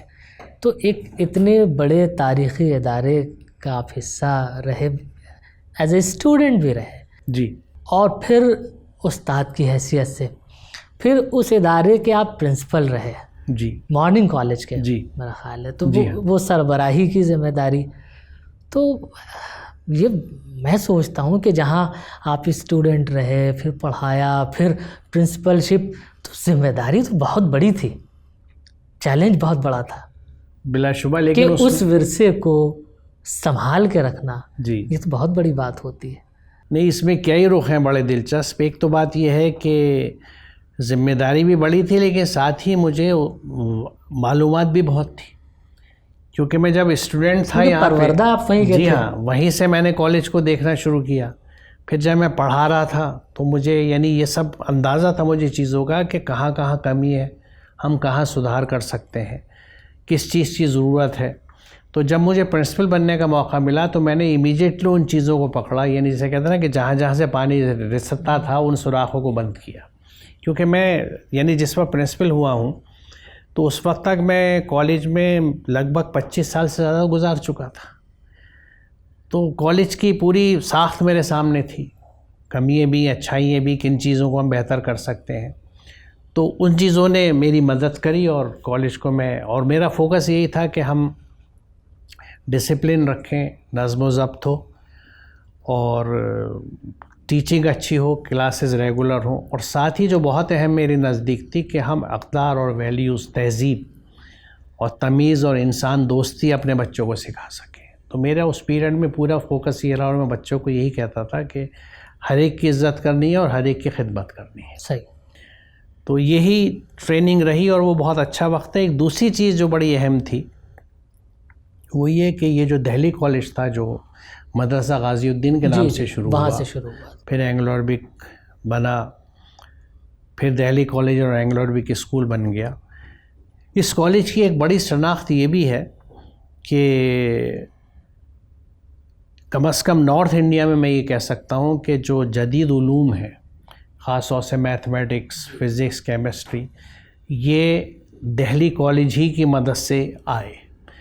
کیونکہ دہلی کالج میں سب سے پہلے جو ورناکولر ٹرانسلیشن سوسائٹی بنی تھی، اس میں انگریزی کی کتابوں کے اردو میں ترجمے کیے گئے، کیونکہ اس وقت اردو عام میڈیم تھی، یعنی لنگوا فرینکا جسے کہتے ہیں کہ عوامی زبان تھی. اور زیادہ تر تعلیم اردو ہی کے ذریعے ہوا کرتی تھی. اور اس میں یہ جو ٹرانسلیشن سوسائٹی بنی تھی اس میں ماسٹر رام چندر اور مولوی ذکا اللہ، یہ دو بہت بڑے یہ دو نام تھے جو جڑے ہوئے تھے، جنہوں نے میکسیمم کنٹریبیوٹ کیا. اور یہ شخصیتیں اپنے آپ میں ادارے تھیں اور ان پہ مونوگرافس آپ کو ملیں گے. بلکہ آپ اگر آرکائیوز دیکھیں تو اتنا ریفرنس اور لٹریچر ہے دہلی کالج کے تعلق سے. اور یہ کہا جاتا ہے کہ نارتھ انڈیا میں تعلیم کا احیاء جو ہے، یعنی ایجوکیشن رینیسانس جو ہے، وہ دہلی کالج کی وجہ سے ہوا. صحیح. سر سید کی سائنٹیفک سوسائٹی بعد میں وجود میں آئی ہے، اور کچھ ہسٹورینس کا تو خیال یہ ہے کہ یہاں کی ورنیکولر سوسائٹی دیکھ کے ہی سر سید کو یہ موٹیویشن ملا تھا، تحریک پیدا ہوئی تھی جو انہوں نے غازی پل میں سائنٹیفک سوسائٹی کا قیام کیا اور پھر وہ نکالنے شروع کیا اخبار اور کام شروع کیا پورا. تو یہ رول بہت بڑا ہے اس کا دہلی کالج کا، قدیم دہلی کالج کا. اور اسی لیے جب مسز گاندھی کے زمانے میں ذاکر حسین ٹرسٹ بنایا گیا اس کالج کا، اور اس کی وجہ یہ تھی کہ کالج فائنینشیل کرائسس میں تھا، کیونکہ یہ 95% حکومت دیتی تھی اور 5% گرانٹ جو تھی کالج کو ارینج کرنی ہوتی تھی، تو وہ ارینج نہیں ہو پاتی. اچھا. تو اس کی وجہ سے ایک مستقل کا مسئلہ تھا. تو مسز گاندھی نے اس کا حل یہ نکالا تھا کہ بھئی ہم ذاکر حسین کالج ٹرسٹ بنا دیتے ہیں، اور اس ٹرسٹ میں گورنمنٹ پیسہ ڈالے گی، وہ آپ کا 5% میٹ کرے گا، اور شرط یہ ہوگی کہ اس کا نام ذاکر حسین کالج ہوگا. تو غالباً ظاہر ہے مرتا کیا نہ کرتا، کوئی چارہ نہیں تھا، اس لیے اس وقت کے جو ذمہ دار تھے انہوں نے اس کو قبول کیا اور یہ ذاکر حسین کالج ہو گیا. دلی کالج. لیکن اس وقت بھی دہلی والوں نے اور دہلی کالج کے جو قدیم طلباء تھے انہوں نے بڑی مخالفت کری تھی کہ اس کالج کا نام نہ بدلا جائے. لیکن بہرحال بدل گیا اور یہ ٹرسٹ بن گیا. اور اس ٹرسٹ میں اس وقت کے زمانے سے یہ تھا کہ جو پرائم منسٹر ہوں گے وہ چیئرمین ہوں گے، اور وائس چیئرمین HRD منسٹر ہوں گے، اور دا پرنسپل آف دی کالج جو ہے وہ سیکریٹری ہوگا. تو میں پرنسپل ہو کے جب سیکریٹری رہا تو کئی ٹرسٹ کی میٹنگیں ہوئیں جس میں کبھی وزیر اعظم رہے، کبھی HRD منسٹر رہے. لیکن اس سے ایک فائدہ یہ اٹھایا کہ میں نے منموہن سنگھ صاحب اس وقت وزیر اعظم تھے اور کپل سبل صاحب HRD منسٹر تھے. میں نے ان لوگوں سے مل کے ایک ذہن سازی یہ کری کہ صاحب دہلی کالج کا ایک تاریخ میں مقام ہے. ذاکر حسین کالج نام ہونے کی وجہ سے دہلی کالج کہیں گم ہو گیا ہے. صحیح بات ہے. اور جب لوگ خاص طور سے تاریخ کے طلباء اور ماہرین جب ڈھونڈیں گے دہلی کالج کو تو وہ پھر کم از کم اس کا زندہ رہنا ضروری ہے. بالکل. تو اس کا ایک کمپرومائز یہ نکالا گیا کہ اس کا نام ذاکر حسین دہلی کالج کر دیا جائے. تو یہ بہرحال اللہ کا شکر ہے کہ میرے ہاتھوں، چونکہ میں دہلی کالج کا ایک پرانا طالب علم رہا ہوں، تو یہ سعادت میرے حصے میں آئی کہ میں نے اس کا نام ریسٹور کرایا. اور ٹرسٹی ایک میٹنگ میں یونینیمسلی یہ چیز پاس ہو گئی کہ اب اس کا نام ذاکر حسین دہلی کالج ہوگا. تو اب یہ کالج ذاکر حسین دہلی کالج کے نام سے جانا جاتا ہے. اور کم از کم اب یعنی تاریخ والوں کو ایک نام رہے گا کہ بھئی ٹھیک ہے دہلی کالج آج بھی موجود ہے، کیونکہ یہ 300 سال سے زیادہ پرانا ادارہ ہے. اور اس میں جیسے میں نے کہا نا کہ اس میں کئی چیزیں نہیں ہوئی تھیں. عورتوں کی تعلیم پہ توجہ، عورتوں کو تعلیم کو موٹیویٹ کرنا، انکریج کرنا. پھر یہ سائنسی علوم کی بات جو تھی کہ یعنی انگریزی سے اردو میں منتقلی سائنسی علوم کی، اس کی شروعات دہلی کالج کے ورنیکولر سوسائٹی سے ہوئی. بلکہ میں تو یہ سمجھتا ہوں کہ میں نے بھی جو سائنسی تحریر لکھنی شروع کری تو شاید وہ ماسٹر رام چندر کی یا مولوی ذکا اللہ کی روح تھی جو میری طرف آ گئی، اور میں نے بھی اس کام کو آگے چلایا لے کے. صحیح بات ہے. یہ بہت بڑی بات تھی کہ وہ جو ورثہ دلی کالج کا تھا جو ماسٹر رام چندر سے شروع ہوا تھا، وہ اس چراغ کو کوئی تو ہو جو روشن کرے. اور وہ سلسلہ چراغوں کا، علم کا، آگہی کا، تہذیب کا اور منطق کا، وہ مطلب سائنس کا وہ سلسلہ جاری رہے. تو آپ نے یہ کام تو بہت بحسن خوبی کیا. اچھا، اب ہم تاریخ میں ہی دیکھتے ہیں تو ایک طرف ہمیں فورٹ ولیم کالج نظر آتا ہے، دوسری طرف دلی کالج نظر آتا ہے، لیکن دونوں کے اپروچ میں بہت بہت فرق ہے. اور جو فائدہ دلی کالج سے ہوا ہے، خاص طور پر جس رینیساں کی آپ بات کر رہے ہیں یا سر سید کو جہاں سے روشنی ملی اس کی بات، ورنہ اتنی بڑی تحریک اگر نقش اول موجود نہ ہوتا تو شاید صورت کچھ اور ہوتی یا کچھ تاخیر ہو جاتی، یہ ہم کہہ سکتے ہیں. اچھا، کمال یہ ہے دلی کالج کا کہ میڈیم جو زبان کا ہے وہ اردو منتخب کیا ان لوگوں نے، اور سائنس کی ساری اصطلاحات کی کتابیں اور وہ موضوعات سب اس کے تراجم ہوئے اردو میں، اور وہ ذریعہ تعلیم اردو تھی۔ تو اچھا، اس کے نمائندے کی حیثیت سے میں آپ کو دیکھتا ہوں، تو آپ نے جو بتایا تھا کہ 8ویں جماعت تک آپ کی تعلیم اردو میں ہوئی ہے، تو اب بھی بہت سی ریاستیں ہیں جہاں اردو میڈیم میں بچے تعلیم حاصل کرتے ہیں۔ وہ حکومتوں کی جو پالیسیز ہیں کہ بچے کو اس کی مادری زبان میں تعلیم مہیا کرائی جائے، وہ نظام ایسا قائم کیا جائے اور انہیں وہ سہولت فراہم کی جائے کہ وہ اپنی مادری زبان میں پڑھے، اور یہ میرا خیال ہے بہت معقول، یہ معلوم بھی ہوتا ہے کہ بچے کو مادری زبان میں جو بات سمجھ میں آتی ہے وہ کسی دوسری زبان میں اسے بہت مشکل پیش آتی ہے اسے۔ تو اب میں یہ سوال کروں گا، یہ پوری تاریخ ہمارے سامنے موجود ہے، پوری روایت موجود ہے، اچھا اس کے اثرات موجود ہیں، اور وہ نظام بھی اب تک موجود ہے، لیکن ایسا لگتا ہے کہ اردو میڈیم کے طلباء کہیں نہ کہیں وہ مین اسٹریم سے کچھ کٹتے ہوئے سے محسوس ہو رہے ہیں آج۔ اس کا کیا تدارک ہوگا؟ دیکھیے، یہاں دو باتیں بہت اہم ہیں، اور دونوں فیکٹرز جو ہیں وہ کنٹریبیوٹنگ فیکٹرز ہیں، یعنی وہ بچے کی شخصیت سازی اور ذہن سازی کے لیے اہم محرک ہے۔ پہلی بات تو یہ کہ اردو میڈیم اسکول میں جو بچے آتے ہیں وہ ان گھرانوں سے آتے ہیں جہاں تعلیمی ماحول نہیں ہے، وہاں وہی کھانے پینے کی، کپڑے لتے کی یا جوڑ توڑ کی باتیں ہوتی ہیں، نہ کتابیں آتی ہیں، نہ علمی ماحول ملتا ہے۔ تو یعنی وہ بچہ جو ہے وہ کسی بھی عام سطح کے اسکول کے بچے سے کافی پیچھے ہوتا ہے نسبتاً۔ دوسری طرف سم ہاؤ میں نے یہ محسوس کیا ہے کہ ہمارے اداروں میں سلیکشن کمیٹیز میں یا ٹیچرز کے اپائنٹمنٹ میں کمپرومائز ہوتا ہے، اور ٹیچر کو اگر آپ نے خالصتاً میرٹ کی بنیاد پہ نہیں رکھا کہ جو بہترین کینڈیڈیٹ تھا اس کا سلیکشن نہیں کیا، تو ٹیچر بھی کمپرومائز ہو جاتا ہے۔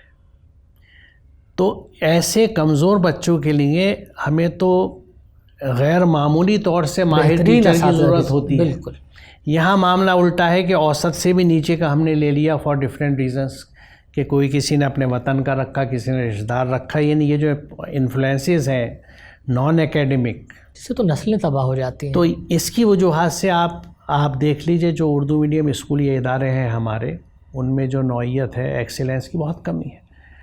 تو اس لیے یہ سارا معاملہ جو ہے اس میں والدین کا اور اساتذہ کا رول رہتا ہے، کیونکہ آپ بچے کو بلیم نہیں دے سکتے، اس کو آپ جیسا بنائیں گے وہ بنتا ہے۔ بالکل، ہمیشہ وہ مانا کہ وہ ماحول کے جو فورسز ہیں، جو حالات ہیں، وہ اس کے مخالف ہوتے ہیں، لیکن اگر آپ اس کو مضبوط کر دیں گے تو کچھ تو بچے اٹھیں گے نا جو صحیح راستے پہ چلیں گے۔ تو ہمیں اگر جب تک ہم ایک تو یہ کہ پیرنٹس کو سینسیٹائز کرنا، والدین کو یہ احساس دلانا کہ آپ کے اوپر بچے کی ذمہ داری کیا ہے، بچے کو اسکول بھیج کے آپ کا کام ختم نہیں ہوتا بلکہ آپ کا کام بڑھ جاتا ہے، کیونکہ جب وہ لوٹ کے آتا ہے تو آپ اسے کتنا وقت دیتے ہیں، کتنا پوچھتے ہیں کہ آپ نے کیا کیا اسکول میں، پھر اس کے کاپیاں دیکھنا، کیونکہ جب آپ بیگ بچے کا چیک کرتے ہیں تو آپ کو پتہ چلتا ہے بیگ میں کیا کیا ہے۔ بہت سے والدین تو کبھی کھول کے بھی نہیں دیکھتے بیگ میں کیا ہے۔ بچے کا بیگ کبھی کبھی چیک کرنا، اس کی کاپیوں کو دیکھنا، اس کے کام کو دیکھنا، کچھ کام کرانا۔ تو بچے سے آپ اگر یہ علمی تعلق رکھیں گے تو بچے کی کیفیت اور ہوگی۔ اب آپ وہ اور اکثریت نہیں رکھتی ہے کیونکہ وہ اپنی اپنی زندگی میں مصروف ہے، تو پھر یہ بچہ کس کے حصے میں جائے گا؟ اگر والدین اس کو وقت نہیں دے سکتے، ان کو اپنی زندگی سے فرصت نہیں ہے، تو پھر وہ ان سے سوال یہ کرے کہ پھر یہ اولاد آپ کے آئی کیوں؟ کیا آپ کو ضرورت تھی اس کی؟ اگر آپ اسے وقت نہیں دے سکتے، تربیت نہیں دے سکتے، تو آپ نے اللہ تعالیٰ کی ایک نعمت کو، ایک ٹیلنٹ کو، ایک پوٹینشیل کو کیوں ضائع کر دیا؟ کیونکہ اگر اسے صحیح تربیت ملتی تو وہ پتہ نہیں کیا بنتا، کیونکہ صلاحیت تو ہر بچے میں ہوتی ہے۔ یہ ڈیپینڈ کرتا ہے کہ اس کو اپورچونیٹیز کیا ملی، اس کو کیسی ٹریننگ ملی۔ اگر آپ نے اس کو اچھی ٹریننگ دی تو تراشیدہ ہیرا بن جائے گا، ورنہ ایک پتھر کا ڈلا ہے جس کو کوئی ہیرا ماننے کو تیار نہیں ہوگا۔ تو یہ ہیرا ترشا ہوا اور جو نہیں ترشا گیا، ان میں جو فرق ہوتا ہے وہی انسان کی شخصیت میں ہوتا ہے، اور اس میں دو ہی کنٹریبیوٹنگ فیکٹرز ہوتے ہیں، والدین اور اساتذہ۔ پلس خاندان اور سماج ہے اس کا بھی رول ہے، لیکن وہ نمبر 3 پہ آتا ہے. تو یہ چیز ہے جسے ہمیں دیکھنا ہے اور خود دھیان رکھنا ہے. مثال طور پر ہم میں سے ہر کوئی یہ خیال رکھے کہ ہم اپنے بچوں کو وقت دیں، ان کے ساتھ جڑے رہیں، ان کے پہلے دوست ہم بنیں، اس کی جو ٹینشنس ہے، جو اس کے مسائل ہیں اس کی عمر سے ریلیٹڈ، ان کو ہم پہلے ایڈریس کریں، اس کو سمجھائیں. صحیح. اور ہمیشہ اس کی مصیبت میں ایک دوست کی حیثیت سے کھڑے ہوں. یہ نہ کہیں کہ بھئی مجھے آفس کا بہت کام ہے، مجھے گھر میں بہت کام ہے، اور بچہ اکیلا محسوس کرے. ایسا تنہا بچہ ہی باہر پھر غلط صحبتوں میں پڑتا ہے، غلط دوستوں میں جاتا ہے، پھر وہ نشے کی لت میں آتا ہے. صحیح. پھر اور کیونکہ آج یہ نوجوانوں کے ساتھ عام شکایتیں ہمیں جو گلی گلی محلہ میں مل رہی ہے کہ بچے نشے میں جا رہے ہیں، بچے غلط حرکتوں میں، غلط صحبت میں. تو سوال یہ ہے کہ ان کے یہاں یہ ویکیوم آیا کہاں سے؟ یہ جگہ والدین نے، بہن بھائیوں نے چھوڑی کیوں کہ اس پہ یہ چیزیں آنے لگی؟ تو یہ کہیں نہ کہیں ہمارا فیلئر ہے. لیکن ہم جب تک اس چیز کا احساس نہیں کریں گے اور اپنی ذمہ داریوں کو نہیں سمجھیں گے. صحیح بات. کیونکہ ماں باپ کی ذمہ داری صرف کھانا وقت پہ دے دینا، بچے کو اسکول کی فیس دے دینا اور کپڑے دے دینا نہیں ہے. اس کی پوری شخصیت سازی ہے. اس کو 24 گھنٹے اپنی نگرانی میں محبت سے جوڑ کے رکھنا ہے. بالکل صحیح. ڈنڈا پکڑ کے نہیں رکھنا ہے. آپ اس سے دوست بنیے، اس کے مسئلے سمجھیے اور اس کے ساتھ مدد کیجیے کہ ان مسئلوں کا حل نکالیں. اسی کی سخت ضرورت ہے. بلکہ ہم نے دیکھا ہے کہ اردو میڈیم کے اسٹوڈنٹس کو ذرا سا بیک اپ اگر مل جاتا ہے تو وہ کمال کرتے ہیں. اور ایک جو کمی کھلتی تھی کہ ادبیات کی تو کتابیں بہت مطلب وافر تعداد میں موجود ہیں، لائبریریز بھری پڑی ہیں، لیکن اگر کوئی طالب علم آج سے 40 سال پہلے سائنس پڑھنا چاہے اور اردو میڈیم کے ذریعے پڑھنا چاہے تو اس کے لیے مشکلات بہت تھیں کہ سائنس کی کتابیں انگریزی میں، اور انگریزی کا وہ کلچر اردو والوں کے ہاں تو نہیں تھا کہ زبان جس طرح اردو کی فلوئنسی ان کے ہاں تھی یا گھر میں اردو کی تربیت تھی تو انگریزی تو نہیں تھی. تو سائنس پڑھنا یہ ایک چیلنجنگ مرحلہ تھا. تو وہ والدین بھی ذرا گھبراتے ہوں گے کہ اپنے بچوں کو سائنس پڑھائیں. تو کچھ مخالفتیں بھی ہوا کرتی تھیں کیا کہ کچھ عقیدے سے ٹکراؤ ہو جائے گا، سائنس مت پڑھاؤ، یہ دہریہ ہو جائے گا. کچھ ایسا رہا تھا کہ آپ کی اس نسل؟ جی ہاں، بالکل رہا تھا. بلکہ میں پہلا حصہ جو تھا آپ کے سوال یا گفتگو کا، اس پہ پہلے میں لوں گا، پھر اس پہ آؤں گا کہ اردو میڈیم اسکول کے بچوں میں بھی، جیسے میں عرض کر رہا تھا کہ ہر بچے میں صلاحیت ہوتی ہے. اور اس کا ثبوت یہ ہے جو بالکل ہمیں دکھتا ہے سامنے کہ مہاراشٹر کے جو اردو میڈیم اسکول ہیں ان کے بچے، یعنی ان کے ہاں 4 لینگویج میڈیم چلتے ہیں، انگلش، ہندی، مراٹھی اور اردو. تو اکثر بورڈ کے +2 اور 10th کے ایگزام میں اردو میڈیم کا بچہ ٹاپ کرتا ہے.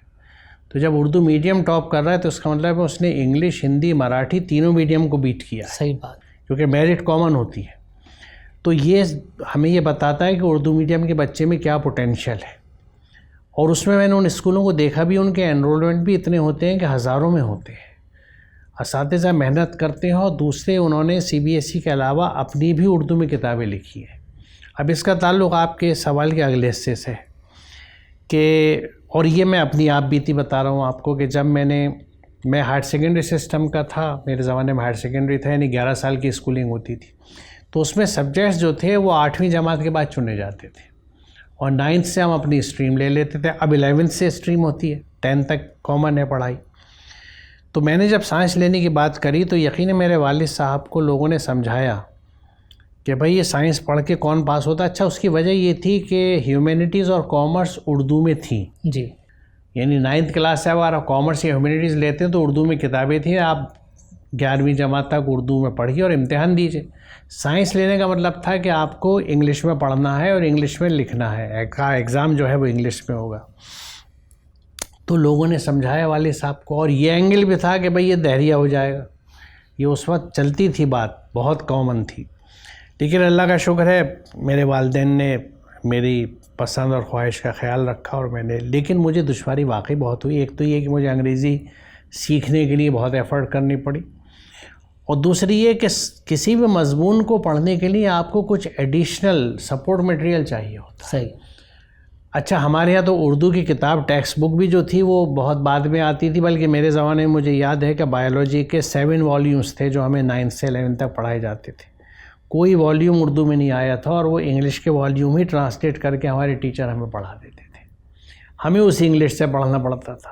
تو مجھے خوب یاد ہے وہ، اور بلکہ حقیقت یہ ہے کہ وہ اتنا وہ پیریڈ انٹینس گزرا تھا کہ وہ ذہن پہ نقش ہے کہ وہ ہائر سیکنڈری کے امتحان کی کیسے تیاری کری تھی. وہ سارے والیومس یاد ہیں، اور کہاں اس پہ لائنیں کھینچ کے نیچے ڈکشنری میں معنی دیکھ دیکھ کے پڑھا گیا تھا. تو مجھے اس وقت سے یہ احساس تھا کہ اردو میں سائنس پہ لکھنے والا کوئی نہیں نظر آتا. کہانی کچھ تھی، مجھے یاد ہے میں جب چھوٹا تھا اس وقت، یعنی 9th کلاس کی بات بتا رہا ہوں، تو کھلونا رسالہ نکلتا تھا شمع بک ڈپو سے. تو اس میں سراج انور صاحب لکھا کرتے تھے، جو انہوں نے خوفناک جزیرہ، یہ سائنسی کہانیاں تھیں. خوفناک جزیرہ آیا، پھر کالی دنیا آئی، پھر نیلی دنیا آئی. بلکہ اردو میں تو سائنس فکشن اچھا خاصا لکھا گیا ہے. جی. اب میں یہیں سے ایک سوال اور میں جوڑنا چاہتا ہوں. آپ کا رسالہ، چونکہ آپ نے خود رسالے کی بات کی، تو ایک بیحد اہم رسالہ آپ نے جاری کیا، اور اب تو 30 برس پورے ہونے کو ہیں یا ہو گئے اس رسالے کے. تو یہ تو اپنے آپ میں ایک تاریخ ہے کہ اردو کا ایک ماہنامہ، موضوع اس کا سائنس، اور وہ 30 برس تک وہ بہت بحسن و خوبی اسی مقبولیت کے ساتھ جاری رہے. اور تو یہ تو بہت بڑی بات ہے. تو یہ پہلے تو یہ بتائیے کہ یہ خیال کیسے آیا کہ ایک ایسا رسالہ نکالا جائے جس کا موضوع سائنس ہو؟ دیکھیے، ضرورت ایجاد کی ماں ہے. تو یہ میرے اوپر جو میرے اوپر بیتا ہے اسی کے نتیجے میں وجود میں آیا. کیونکہ میں نے جو میں عرض کر رہا تھا کہ مجھے سائنس میں کچھ پڑھنے کے لیے کچھ اس طرح کی کہانیاں وغیرہ ضرور ملی، لیکن کچھ زیادہ نہیں ملا جو اور زبانوں میں ہمیں زیادہ ملتا ہے. تو مجھے یہ احساس رہا کہ اردو میں سائنس لکھنے والے نہیں ہیں، اور سائنس کا کنٹینٹ نہیں ہے، مواد نہیں ہے. تو میں نے جیسی تھوڑے اسٹیبل ہوا میں اپنی زندگی میں نے پہلا کام یہ کیا کہ اردو میں سائنس کے آرٹیکلس لکھنے شروع کیے. اور وہ اس وقت دہلی سے قومی آواز نکلا کرتا تھا، اخبار بڑا وہی تھا، اور موہن چراغی صاحب اس کے ایڈیٹر تھے. تو میں موہن چراغی صاحب سے ملا، انہوں نے بہت حوصلہ دیا مجھے اور کہا تم لکھو، سائنس کے مضمون ہمیں چاہیے بھی ہوتے ہیں. تو میں نے قومی آواز کے لیے لکھنا شروع کیا. اچھا، قومی آواز نے بہتوں کی تربیت کی ہے. جی بلا شبہ. اور اس میں پھر یہ رہا کہ کافی دن تک ہر منگل کو میرا ایک سینٹرل آرٹیکل آتا تھا کسی سائنس کے موضوع کے اوپر. پھر بعد میں انقلاب کے لیے بھی میں نے لکھا. لیکن اچھا، اس کے ساتھ ساتھ میں دوسرا کام یہ کرتا تھا کہ میں اردو میڈیم اسکولوں میں جاتا تھا اور بچوں کو لیکچر دیتا تھا سائنس کی طرف موٹیویٹ کرنے کے لیے، تاکہ وہ سائنس کو آپٹ کرے. اپنے ہاں پھر تو بعد میں یہ +2 آ گیا تھا، تو 10th کے بعد 11th میں سائنس لیں اپنی. تو وہاں مجھ سے اردو میڈیم کے بچوں نے کہا، کیونکہ ان کے ساتھ جب میں لیکچر کرتا تھا، بات کرتا تھا، تو بہت کچھ ان کے مشورے اور رائے آتے تھے. تو اس میں بچوں کا کہنا یہ تھا کہ آپ کے مضمون ہمارے کام آتے ہیں، ہم پڑھتے ہیں، لیکن کوئی باقاعدہ سلسلہ شروع کیجیے. تو وہاں سے میرے ذہن میں یہ خیال آیا ہے کہ ایک رسالہ نکالا جائے جس میں ریگولر ہم اردو میں سائنس اور ماحول کے موضوعات پہ لکھیں.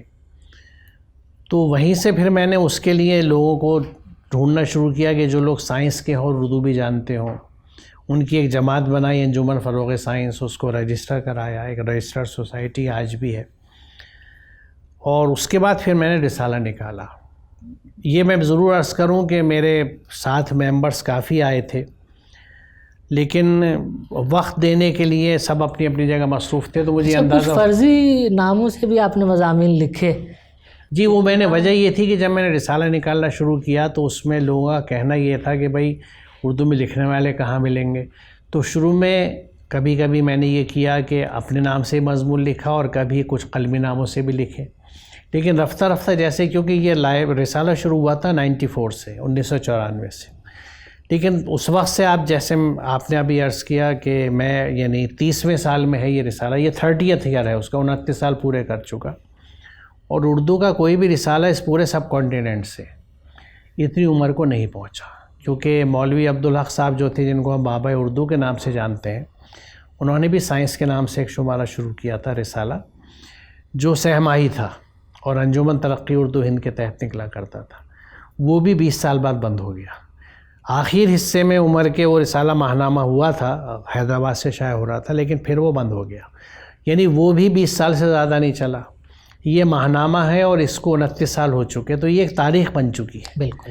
اور جب بھی اس کا کوئی مطالعہ کرے گا یا تحقیق کرے گا تو یہ بات سامنے آئے گی، اور حقیقت یہ ہے کہ اس 29 سالوں میں اس رسالے پہ اتنے موضوعوں پہ اردو میں لکھا گیا ہے کہ اگر کوئی اس پہ یہی کام کر لے کہ ایک ایک موضوع پہ مضامین الگ کر کے ان کے کمپائل کر دے تو اردو میں بہت ضرورت ہے ان چیزوں کی۔ بالکل۔ لیکن اگر کوئی ادارہ یا کوئی شخص اس طرح کا کام کرے تو اس رسالے میں بہت مواد چھپ چکا، اور اس میں بڑی ایک اہم بات یہ ہے کہ ہمیں ہر موضوع کے، یعنی سائنس کی ہر برانچ کے مضمون اردو میں ہی لکھنے والے ملے، اور انہوں نے اردو میں لکھے، ہم نے کوئی ترجمہ کر کے مضمون اس 29 سال میں نہیں چھاپا۔ بڑی بات ہے، بڑی تو بات۔ ایسا نہیں ہے، اردو میں لوگ اب بھی ہیں، انہیں پلیٹ فارم ملے گا، جیسے رسالے کا پلیٹ فارم ملا تو لوگ بھیجتے ہیں، لکھتے ہیں، اور پڑھنے والے پڑھتے بھی ہیں۔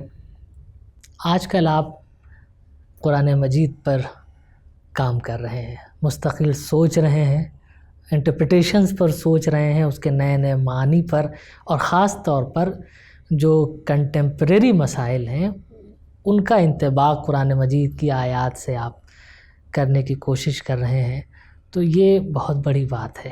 اچھا، اب ایک سوال جو ذرا روایتی سا لگے گا ضرور، لیکن ریلیونٹ ہے، سو میں آپ سے وہ پوچھنا چاہوں گا کہ یہ قرآن مجید کا یہ مطالعہ، پھر سائنس، یعنی ایک طرف عقیدہ اور ایک طرف سائنس، کوئی تصادم ہے کہیں کسی پہلو پر، کہیں بھی کسی نقطے پر؟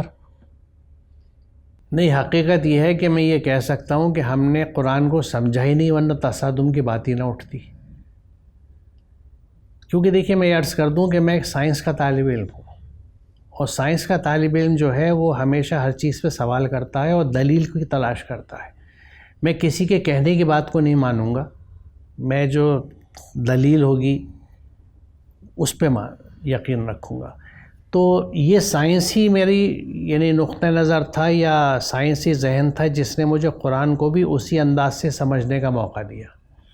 یعنی میں نے جب قرآن سمجھنا شروع کیا تو میں نے کسی کی لکھی ہوئی تفسیر نہیں پڑھی کہ میں کسی کے چشمے سے، کسی دوسرے کے ذہن سے قرآن کو کیوں پڑھوں، میں خود قرآن کو پڑھوں، کیونکہ قرآن کا خود حکم یہ ہے کہ ہم نے یہ بابرکت کتاب تم پہ نازل کری تاکہ لوگ اس کی آیات پہ غور و فکر کریں اور عقل مند اس سے سبق لیں۔ تو قرآن اپنا مقصد نزول خود یہ بتا رہا ہے کہ لوگ اس کی آیات پہ غور و فکر کریں، تو پھر میں نہ کروں گا تو کون کرے گا؟ ہر کوئی، بلکہ یہ تو ہر ایک پڑھنے والے پہ قرآن کی بات لاگو ہوتی ہے۔ یعنی قرآن کا اسٹرکچر یہ ہے کہ وہ یہ چاہتا ہے کہ ہر کوئی اس کو سمجھے اور اس پہ غور و فکر کرے، تو پھر اس کا قرآن اس کے لیے کھل جائے گا۔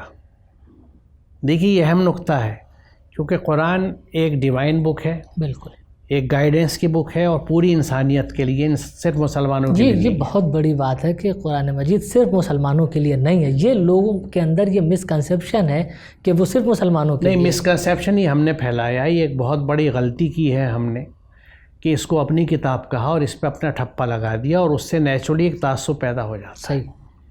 ایک عام آدمی دوسرے کے مذہب کے گرنتھ کیوں پڑھے گا؟ تو ہم نے یہ بہت ذاتی کیا قرآن کے ساتھ کہ اس کی اونرشپ اپنے نام لگا لی، اور خود بھی نہ اس کو پڑھا نہ اس پہ عمل کیا۔ ہماری اکثریت قرآن کو بنا سمجھے پڑھتی ہے اور خوش ہوتی ہے، یہی ایک ان سائنٹیفک بات ہے۔ صحیح۔ کسی کتاب کو کیا بنا سمجھے پڑھ سکتے ہیں، اور اگر کیا اسے پڑھنا کہیں گے، کیونکہ پڑھنے کے مفہوم میں سمجھنا شامل ہے۔ صحیح بات ہے۔ آپ نے غالب کو پڑھا ہے، آپ نے اقبال کو پڑھا ہے، تو آپ ان کے کلام پہ گفتگو کر سکتے ہیں کیونکہ آپ نے اسے سمجھ لیا۔ بالکل۔ تو جو ایک آسمانی کتاب ہے، اللہ کی طرف سے ہدایت آئی ہے پوری انسانیت کے لیے، اس کے ساتھ یہ کیسا رویہ ہے کہ بنا پڑھتے ہیں سمجھے لیکن پڑھتے سمجھتے ہیں، نہیں۔ بنا سمجھے پڑھتے ہیں، اور یہ سمجھتے ہیں کہ ہم نے پڑھ لیا اور اسی سے ثواب مل جائے گا اور جنت مل جائے گی۔ تو یہ رویہ ہی ان سائنٹیفک ہے۔ اور میرا سائنس کا پرچہ اردو میں نکالنے کا مقصد یہ بھی تھا کہ مجھے چاروں طرف اپنے دکھتا تھا کہ ہمارا جو اردو کا طبقہ ہے، اس کا ذہن کتنا تقلیدی ہے، کوئی سائنسی سوچ نہیں ہے، سوال نہیں کرتے، کسی بات پہ دلیل کے ساتھ نہیں سوچنے کا مزاج ہے۔ تو وہ مزاج بھی پیدا کرنا تھا، تو نیچرلی ان چیزوں نے مل کے مجھے جو قرآن کی سمجھ دی، وہ میرے لیے ایک نئی دنیا تھی۔ کیونکہ جس چیز کو قرآن ہمیں بتاتا ہے ہم اس پہ عمل نہیں کرتے، اور ہم اسلام کے نام پہ جو کچھ کرتے ہیں وہ قرآن کا بہت چھوٹا سا حصہ ہے۔ تو اس لیے میں نے قرآن کا علمی احاطہ شروع کیا ہے سمپلی قرآن کے نام سے، اور میں اس کو اپنی یوٹیوب چینل پہ اپلوڈ کرتا ہوں۔ ہر ہفتے میں ہم 2 دن ویڈیوز ڈالتے ہیں، اور پورے قرآن کا سسٹمیٹک ایک ڈسکورس ہے، یعنی ہم 2 لوگ ڈسکس کرتے ہیں قرآن کی ہر آیت کو۔ ایک صاحب جو میرے ساتھی ہیں وہ ندوے سے فارغ ہیں اور عربک میں پی ایچ ڈی ہیں، یعنی لسان اور لسانیات بھی جانتے ہیں، اور مدرسے سے فارغ ہیں تو وہ درس نظامی سے بھی واقف ہیں، پڑھے ہوئے ہیں، اس کے عالم، مذہب بھی جانتے ہیں، زبان بھی جانتے ہیں۔ میں سائنس کا ایک طالب علم ہوں، قرآن کا طالب علم ہوں، تو ہم ہر آیت کو ڈسکس اپنے نقطہ نظر سے کرتے ہیں اور وہ اس لوگوں کے سامنے رکھتے ہیں، اور اس میں سب سے اہم چیز یہ ہوتی ہے کہ آج کی ریلیونس کیا ہے، آج کے مسائل کا، کیونکہ قرآن جب ہر دور کی کتاب ہے جی جی، اس کا مطلب ہے ہر دور کے مسائل کا حل اس میں موجود ہے، بالکل، اور وہ پوری انسانیت کے لیے ہے، صرف مسلمانوں کے لیے نہیں۔ صحیح بات ہے۔ تو ہم اس چیز کو ایک آج کی زبان میں آج کے بچوں کے لیے، آج کی نئی جنریشنز کے لیے کھول کے لوگوں کو سمجھا کے، بالکل، انٹرپریٹیشن تو تبدیل تو ہوتی اس میں کہیں پہ بھی دیکھیے، میں قرآن کا سائنسی انداز سے مطالعہ تقریباً 25-30 سال سے کر رہا ہوں۔ نہ صرف یہ تضاد نہیں ہے بلکہ قرآن تو موٹیویٹ کرتا ہے آپ کو صحیح، کہ آپ نیچر کو ایکسپلور کریں، کائنات کو کھوجیں، تسخیر کریں اور اس سے انسانیت کی خدمت کریں۔ ہمارے ہاں جو یہ تقسیم ہوئی ہے دینی اور دنیاوی تعلم کی، یہ قرآن کے خلاف ہے، اس نے ہمیں نقصان پہنچایا ہے۔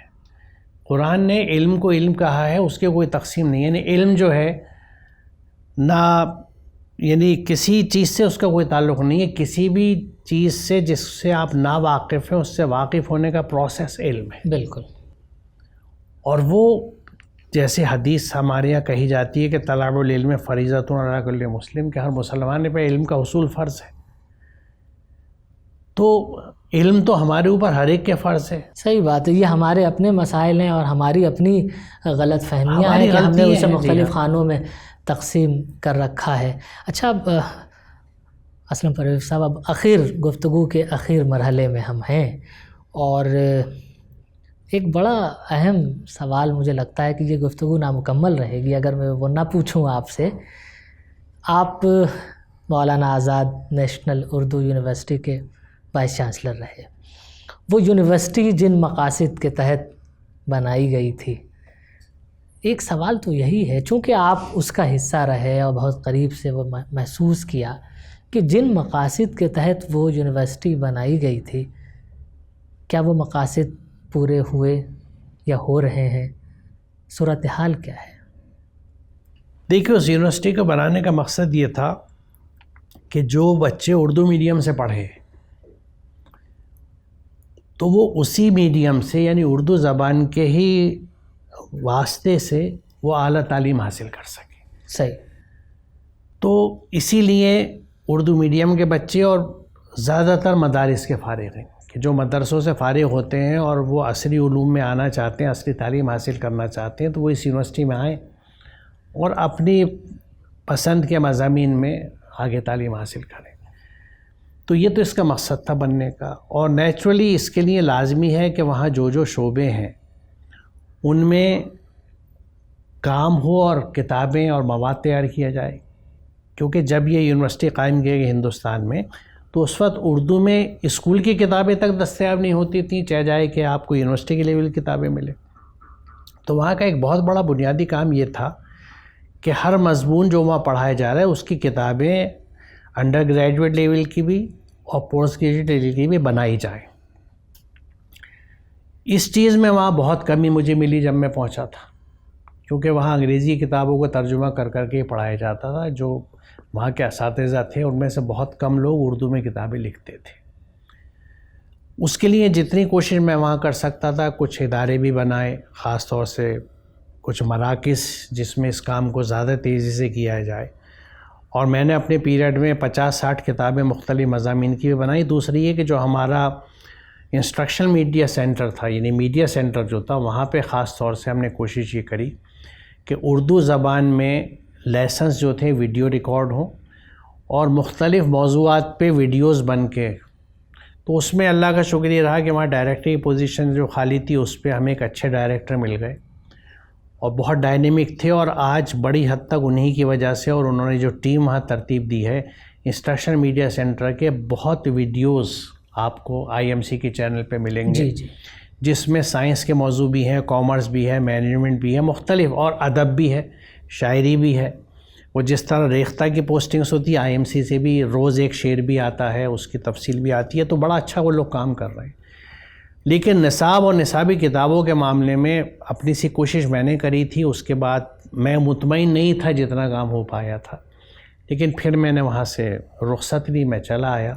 اب مجھے نہیں پتا، کیونکہ میرا ایک اصول یہ رہا ہے کہ جس ادارے کو میں چھوڑ دیتا ہوں پھر میں اس کی طرف نہیں جاتا، میں آگے اپنا کام دیکھتا ہوں. تو مجھے نہیں پتا کہ اب وہاں اس سلسلے میں کتنا کام ہو رہا ہے یا نہیں ہو رہا، لیکن بہرحال جب تک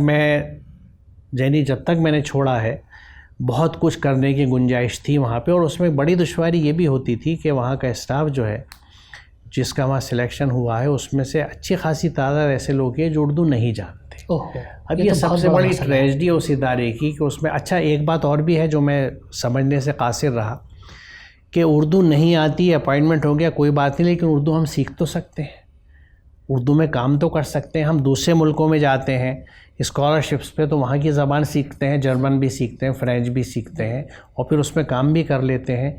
تو یہاں جو لوگ ہیں انہیں اردو آتی بھی نہیں اور اردو سیکھنا بھی نہیں چاہتے. اب پتہ نہیں وہ احساس کمتری ہے یا ہٹ دھرمی یا ضد ہے کہ ہم تو انگلش والے ہیں. لیکن بہرحال یہ وہاں ایک مسئلہ ہے. اب اس کو جو بھی وائس چانسلرز آگے آتے ہیں کس طرح ٹیکل کریں گے کیا ہے، لیکن مجھے ایسا لگتا ہے کہ شاید وہ اردو کے مقصد کو پورا کرنے میں بہت حد تک تو کامیاب ابھی نہیں لگتے. اس میں بہت کام کی ابھی گنجائش ہے. ابھی بہت گنجائش ہے. ظاہر ہے یہ سلسلہ تو چلتا رہتا ہے. مستقل محنت کی ضرورت ہے. مستقل محنت کی ضرورت ہے، اور تبھی وہ محنت رنگ لاتی ہے، ورنہ تو پھر تشنگی کا احساس ہمیشہ. دیکھیے تعلیمی اداروں میں جمود تو ہونا ہی نہیں چاہیے، آپ اسٹیگنیٹ کر جاتے ہیں. تو یہ تو کنٹینوس ایوالوشن ہے، ارتقاء ہے جو چلتے رہنا چاہیے، اور جب تک چلے گا ادارہ اچھا چلے گا، رک جائے گا تو پھر رک جاتا ہے. صحیح، بالکل.